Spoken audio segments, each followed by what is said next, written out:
بسم اللہ الرحمن الرحیم۔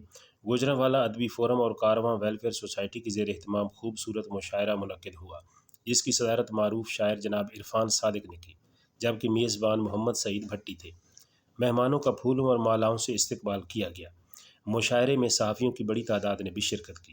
المشرق سائنس کالج میں منعقدہ مشاعرہ میں جناب عرفان صادق، ملک زلفی، ولایت احمد فاروقی، سعدیہ ہما شیخ، طاہر ہاشمی، نرگس نور، عرفانہ عنبر، مرزا سیف اللہ ساجد، میڈم آسیہ، ڈاکٹر اعجاز گل، شہباز سحر، حاذق قمر اور دیگر مقامی شعراء نے اپنا کلام سنایا اور سامعین سے داد حاصل کی۔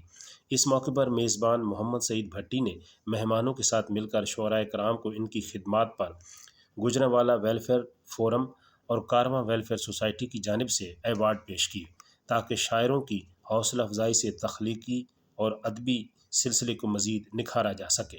اس موقع پر سینئر صحافی و سرپرست جناب شفقت ندیم گرایا نے تمام شاعروں اور صحافیوں کی آمد کا شکریہ ادا کیا، جبکہ ولایت احمد فاروقی نے اپنا سائبان میگزین لاہور پیش کیا۔ پاکستان پائندہ۔